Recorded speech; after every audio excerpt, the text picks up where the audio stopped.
Hello, and welcome to the Keep It Local Maine podcast, where we tell the stories of local business owners, artists, and entrepreneurs, and learn more about what they do, who and what inspires them, their challenges, successes, and more. My name is Todd Regalinski. And I am Kimberly Regalinski. And we are the publishers of Keep It Local Maine, a magazine that helps to showcase local businesses to the people in and around their communities. Thank you for tuning in to our weekly podcast that you can subscribe to on most streaming services such as Podbean, Apple Podcasts, Spotify, Pandora, Google Podcasts, and others. You can learn more about us at keepitlocalmaine.com and follow us on Facebook, Twitter, Instagram, and YouTube through the links in the show notes. In this episode, we'll be talking with Maine multimedia artist Sarah Violette. Sarah is a photographer, videographer, and former music artist from southern Maine. After years of performing music in Portland, she began creating music videos for other artists in the area and is now a full-time media freelancer based in Lewiston. The list of artists she's worked with includes Dave Gutter, Sydneythesinger, Spose, Kristina Kentigian, Reis, Bensbeendead, and many more. And now, a quick word from our sponsor. Weather is getting warmer and it's project planning season, which means you should call Maine Commercial Contracting, your locally owned choice for residential and commercial services in southern Maine. They'll be there for that new driveway, walkway, or excavation for your home and for your business with parking lot paving, road milling, heavy hauling, and competitive commercial pricing. So when you need your project done right and on your timeline, get a hold of the company with the appetite for excellence and the skills to see it through. Call Maine Commercial Contracting at 207-391-0540 for a free estimate or find them online at mainecommercialcontracting.com. Welcome to the show, Sarah. We're so glad to have you here today. Thank you. I'm excited to be here. So you've had really an interesting journey from going from a writer and a performer to photographer, a videographer. Can you kind of explain, how those transitions, how did that happen? Yeah, so it was kind of intersected through music videos, a lot of it. So as I started performing more, because I started writing when I was 13 and I'm 33 now. So I started making music pretty early on. And then as time went on, I realized I thought I wanted to be a journalist. So I went to college at USM for media studies. And in media studies, we had to take video production classes. And as we started taking those, I realized what it took to make a music video and what I needed to do. And I was just really enthused at the idea of making one for somebody else or making one for myself. And so that was around 2013 that I started dabbling more into video production. And I also, in college, had written a piece about bird watching for my journalistic studies. And that kind of sparked the photography aspect. So it had kind of been intersecting for a while. I would say after about, 8 years of writing music and going to college, I learned that there were so many other facets of art that I was curious about. So that's kind of where those two things started to intersect. But it wasn't until 2018 that I started taking the media aspect way more seriously. I took out a loan to get a nice Sony A7S II camera and started booking clients to make music videos that year. Wow. Yeah. So it all goes back to bird watching in some small way. In some small way, bird watching is the thread that holds the fabric of reality together for me. Because so when you started writing at 13, but when did you kind of start being interested in bird watching? Because that really does seem like a kind of a thread that runs through everything. Totally. So it was about 10 years later. I kept writing pieces about music for my journalist class, Dennis Gilbert's media class for writing. And he got so annoyed with me writing about music. He was like, please just write about something else. Write about anything else. And so I had a friend named Doug Hitchcock, who's like the most phenomenal bird watcher I've made. And he's now the head of the Maine Audubon. I actually got to interview him a little bit for the story that I wrote. And after I wrote the story, I kind of understood why people birdwatch. Because at first I was like, this is crazy. Y'all are crazy. I don't know why you do this. And then I got into it and I was hooked. And I was like, wow, there's like such a mental clarity and such a therapy and forgetting everything else in your life and just like being on the hunt to find like a flying flower in the sky. So yeah, that's really what it was for me. That is, and now that you say that, I kind of want to try bird watching now because I would love to have some of that clarity and calmness in my life. Bird therapy. It's really nice. Yeah. And so actually, we do appreciate, because you were supposed to go out bird watching today. Well, yeah, I was thinking about that. I was supposed to go this morning, and it's not like I'm supposed to. It's like I just do it again for my mental health. And now that I work from home, I make sure I have a bit of a routine. But then I woke up and there were like 3 bluebirds like right near my window, which was really nice. So I actually managed to get a few shots of some bluebirds nearby. So it worked out. Okay, good. Well, I'm glad that everything kind of panned out in terms of making all those things happen. So do you have a favorite one? Do you have a favorite bird, or is there a favorite bird that you'd like to try to find or watch? Or yeah, I mean, it's so hard to say what my favorite is. Like if I see an owl, I am going bananas. Like I'm over the moon. Like there's some predator birds that just have a weight to them. There's like the density of their energy is so fun to be around, I guess to say. Yep. But like it's the same with a great blue heron for me, or an egret. I love bluebirds. I love warblers. Warblers are so fun to watch. So yeah, I guess those would be the top 3 for me. It is kind of funny because you mentioned the predator birds like having kind of that weight. I remember driving over the Scarborough Marsh on Route 1, and there was a hawk, and it was just perched on like one of those posts that are not that far from the road. And it's just perched there, and it doesn't give a rip about anything going on around it. It's just watching the cars go by, and it's just hanging out. And I'm like, that is a bird that is not used to being scared of too many things. Right, exactly. Yeah, and it's funny you mentioned the Scarborough Marsh, because I grew up in Pine Point, partly because my parents were divorced, but my dad lived there, and he's a fisherman out of Pine Point. And so I got to be around the marsh all the time, bird watching, and that's where I got to see like so many cool different species, you know? That's so cool. Yeah. All right, so it's going to be an entire bird watching podcast, unless I ask another question, because I could literally ask just more questions about bird watching, because now I've latched on to that. That's my new like binky apparently. Look at that. But do you feel that some of the experiences and skills that you developed as a rapper, as a performer, as a writer have helped you in what you're doing now? I mean, I think it's obvious just from what you said before, but can you kind of get into maybe some specifics about how those translated? Yes, absolutely. I definitely wouldn't have been able to do one without the other. For one, the clients, the people who believe in me to shoot their music videos are people that I made music with to start. Reis Sr., Shane Reis, Spose, people like that who already had a relationship with, you know, reached out all the time this past year, and, you know, we made stuff. But if we're talking about just the art of it, I think the confidence, for one, I'm never really afraid to fail, which is nice. I really like that about myself. It's like if I make something and it's not that great, I'll just get them next time, because I'm just enjoying making it. And that's how I always was with music as well. If I didn't have a great show, if I didn't have, you know, a great pen game that day, or my cipher wasn't great, it was fine. You know, I'll come get them the next time.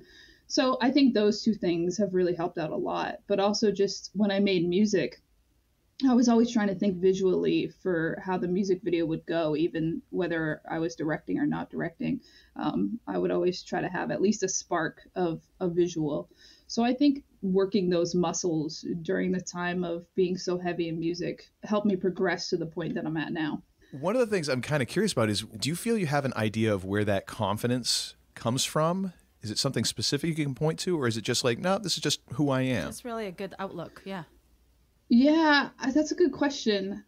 I think partly it just was built in me. I think maybe because I was really good at sports growing up, and I think I always had a lot of support too. So even if I felt like people were judging me, there is this weird internal thing in me that just shuts it off so well, and I'm just so aware of that idea of doing what I love. Like regardless of anything else, doing what I love means so much to me. And the idea of getting better at something means so much to me. So it's really easy for me to drown out, you know, anybody looking at me weird, which I got a lot of that, you know, growing up and rapping in Hollis, Maine. So yeah, there's just a weird internal voice in me that's always been really solid, I guess. That's awesome. That's so cool. Yeah, the Hollis rap scene is way underrated. Yeah, the Hollis rap scene was pretty wild. So what has been your primary focus for going into media full time? What was what was that primary focus? That's a really good question. My primary focus has been making music videos, which is mostly my income. And then on the other hand, doing what I love, which is just being in nature. So right now I'm trying to balance like the business with the love, because I know very well that if you make something you love just purely business, you're probably going to hate it within the next couple of years. So that's been my primary focus, is making sure that A, I get better, but B, I balance, the business with the love. Now, when you're going after clients, I guess, who would you say is kind of your ideal client base right now? Yeah, I would say it's my friends that I make music with, which I have a ton of friends who make music. So it's like, even if it's not somebody I'm super close with, like Dave Gutter reaching out last year. I've never been super close with Dave, but it felt like we've known each other for a long time when we started filming together. So clients like that who feel warm and welcoming because maybe we've been around the same rooms together for a while, and there's just a lot of love there from the music scene. The thing with me too is that I don't really go after clients. Most clients come to me through word of mouth. And I really like it that way, because I don't like to be like, hey, you need a music video, you need this. I'm not a salesman. I'm a terrible salesman. Awful at it, to be honest with you. That's why I kind of like moved away from music, because I'm terrible at selling music. It's something I've never been good at and probably never will be good at. And I'm okay with that, because things have worked out in a way that cater to who I am authentically. I can definitely identify with that aspect of things. That's why I don't do the sales part of our business. I just stay in my office and make things sound and look pretty. That's my gig. Yeah. So what kind of advice would you give to other folks who are trying to kind of do what you did, not necessarily go from the specific, performing to video and media, but kind of following that path, like, this is where I want to get to? And what advice would you give to, younger folks who are starting out and heading in that direction? I guess my advice would be, A, don't be afraid to reinvent yourself ever. I think that's always something that's part of growing. If you want to keep growing, you need to kind of be fearless in the sense that, maybe you're not going to do this thing that you've done your whole life for a little bit, and you're going to enthusiastically and passionately fall into something else. And that's also really exciting. Don't be afraid to let go. That's number one. And I guess number two would be to just keep thinking about the thing that you're passionate about. And if your energy is going into a different direction, don't like shut yourself down and think that your identity is only one thing, I guess. I like that you can reinvent yourself. Yeah. It's a good perspective to have. Definitely. It's definitely helped me a lot in life. Yeah. That's great. And it seems like there's a lot of times where people can really identify who they are by their job. Right. Oh my God. So much of that. Much of that. And I think that's kind of scary. Yes. Because there's so many elements to a person that aren't just like, I'm a fishmonger or I'm a property manager. Because, those are jobs I've had, but I've never solely felt that they were all I was. And I do find that in America, especially, in capitalism, we tend to be like, this is what I do, so this is who I am. And I hope people, kind of, as we go forward in the future here, kind of stray away from that and find other elements that make them truly happy. Yeah, find a little bit more of that balance, like you were talking about. You have to have the balance between the love and the gig a little bit. Yeah. Yep. Okay, so we couldn't go too long or too far without getting back to bird watching, because again, I'm utterly freaking fascinated by this now, and I'm going to be out stomping through a marsh, not knowing. I'll be scaring away all the birds. All the bird watchers are going to hate me. It's like, I can't wait. You're messing things up, dude. I'm gonna have bird therapy. But being an avid bird watcher, and I've seen a ton of your nature photography on Instagram, and it's gorgeous. Like I keep meaning to buy prints, and I don't, and I need to get over that, because I'm like, that's okay. I want that. I need a better system for people to buy prints, so don't worry about it. There are so many of your photos that are definitely like wall worthy, that should be on people's walls because they're beautiful.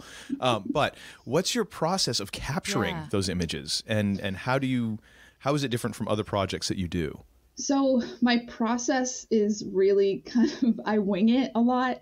Like I just set up my camera, to the settings that I know I'm going to need. So I don't know if you want me to go into that, but, I put the shutter speed really high, and I put my f-stop kind of high, and I take my camera that weighs like 10,000 pounds with a huge lens, and I traverse wherever, whether I'm taking my dog for a walk or I'm just going for a walk. I pretty much always have it on me because I always see something when I don't have my camera. So I like to bring it just in case. So my process really is to I usually just go into the woods for like solitude or, for a bit of thinking or whatever it is that I'm going for. I usually plan on seeing a bird or something, and it's not really a process so much as it's like, oh, that happens to be there. I'm going to try to get this shot of it before it flies away. And I guess that's really the fun part for me, is like the challenge of the chase. It was something I had to stop doing in relationships so much. And like, now I just put it into birds, the chase of the bird is kind of thrilling to me. And like, I love the unpredictability of it. Like, you never know what you're going to run into. I saw a fisher cat in my tree once this past summer. Wow. So you just never know. And that's kind of my process, is going into it with like the unpredictability factor and being excited by it, I guess. Yeah. That's so cool. First of all, I only imagine what seeing that fisher cat must have been, because I've only heard of them and heard them a couple of times. Yeah, terrifying noises. Terrifying. Oh yeah, in the middle of the night you hear that, like that'll send a shiver up your spine. It really does. Quickly. But to me, it's funny that you mentioned like chasing, it's the chase, because I feel like that could also be applied to writing, because yes. Yeah. the times that I've been really writing, true. I feel like I'm kind of chasing words, or I'm just trying to keep up with what's coming out. I agree. Yeah. That's a really good point. Which is, again, you just keep chasing, and you never quite catch it. You never quite do. But the moments where you're like there for the most part, are worth coming back to. Yeah. Oh, totally. Yeah. So the same way you've had, musical influences, who are your media influences? Who have you been influenced by in the media field? Honestly, it's been pretty local, like local people, especially women in media. Lauren Hottinger is somebody who I'm really inspired by a lot. Her self-portraits are really inspiring to me. I don't know if you've seen them, but she does these really cool things that like I would never think to do. And because I was a writer for so long and I worked that muscle, learning how to think creatively in a visual manner is very new to me. I'm not particularly good at it yet. I don't know how to like create worlds and put them on camera just yet. I'm still, baby stepping my way through that. But someone like Lauren Hottinger, who, will put a TV on her head and take a self-portrait, or put an umbrella on fire and take a self-portrait. That's just so cool to me. So she's definitely one of them. Savannah Doris, who's a portrait photographer as well, is so talented, and I really love her work a lot. The colors are so vibrant. And then I guess I would say Josh Hand is another guy who, his company is Bird Theory, and he's done a lot of music videos for, Ghost of Paul Revere, Spose, Dave Gutter, a few others. So he's another one who just, he thinks visually in a way that is so poetic to me. So I would say those are the top three people I've been keeping an eye on and whose work I look forward to. Nice. Do you feel it's an asset that you're kind of, like you say, you've thought so long in terms of words? Yeah. But now being new to the visual, do you feel like that's kind of an asset that you have that backlog drawn, but then you also get to discover these new things? It's funny that you call it an asset. It doesn't feel like one right now. I wish it did. To me, it feels like I have this muscle that's kind of useless, but I know it's not useless. I think it's just my perspective. It's just that like, wow, I used to be really good at that, and now I'm not so good at this. It kind of feels like Michael Jordan going to baseball. Not that I feel like I'm the Michael Jordan of writing, but it just, I worked at that one thing for so long, and now I have to I have to work on these other muscles that I've never had. So it's not that I don't appreciate my writing. I think the sensitivity that came from writing is definitely transferring over. So in one way, I think that's an asset, because I do feel like I allowed myself to be really like emotionally intimate with my writing. So I think that transfers over almost automatically in a way. And that's been really cool to see. Yeah. I'm always interested in those types of things as someone who's kind of picked up skills along the way and never had like and this is my career sort of thing. And then even in music, like always been like, oh, maybe I'll try and learn this thing. And I've got no right to be playing this. Like I've got no right to be trying to play bass, but it changes how I think about music because I'm like, oh, this is totally different than what I've done before. And just how it can open those things up. And I totally get what you're saying about it's that muscle that you're like, I don't want to be doing that. It's like doing crunches if you've never done crunches before. Like, I don't want to. Exactly. No, and it adds depth. Like when you go to play bass, like you're adding depth to your perspective. So it's like maybe you're not the greatest at it immediately, but as you're working that new muscle and you're adding depth to your arsenal, it feels good. Yeah. Well, and it's also that outside perspective of, other people like, wow, that sounds great. And you're like, no, it doesn't. Here, let me tell you the 10 times just in that 2 minutes that I messed up. Exactly. And in kind of the same way, like hearing you saying that you're not good at this, I'm like, if that's not good, please let me be not good. Because I've always like wanted, I've had this weird thing where I'm like, I kind of want to be good at photography, but I just don't feel like I have the eye.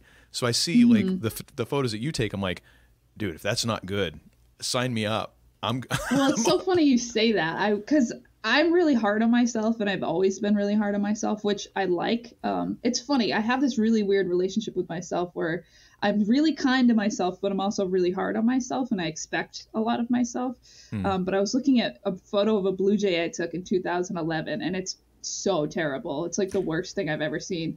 And I was looking at the blue jay one I took yesterday, and I was like, wow, that is just crazy growth. Like, that is really great to see. And I guess that's why, I have that balance of like, this isn't great, but we're going to do better. I kind of feel like a kindergartner teacher with myself, where we're like, this could use a lot of work, and we can do a lot better here. But I'm glad we had fun making it. Yeah. That's actually the perfect way to think about it. Like everyone needs that inner kindergarten teacher that's like, it's okay, we can learn. We can learn. Instead of like the inner drill sergeant that most of us have. Yeah, that drill sergeant. I try to stay away from that because, like I said, it's so important to me to enjoy what I make, and I don't want to lose that. If I lose that, I'm going to be a miserable person. And I just don't want to be a miserable person. I want to be like a really enthusiastic, have that inner child in me still. Yeah, totally. So I'm going to ask a purely selfish question. Do you think you'll write or record again anytime soon or anytime in the future? Great question. It's not something I'm really planning on. What I've been telling people is I'm not doing it right now, but if something happens to me that's emotionally devastating, you'll know. You'll absolutely know, because I will have an album ready to go. I did a little bit of writing this year, but it was the least amount I've done since I was 13 years old, which is really wild to me, because I went from writing just about every day to writing maybe 3 verses in 2021. I do have a couple of features coming out this year. I have one with, actually, I can't say who just yet because I think it's partly a surprise. But I also have one with Miles Bullen, which comes out tomorrow from his album. So there's a couple of little verses here and there I'm sprinkling on people's, speakers. But that's about it right now. I don't have a plan to make an album anytime soon. I don't have a plan to make a song. If inspiration hits, that's great. Yeah. But I'm just so happy right now, and I don't want to start digging for emotional turmoil just to create art.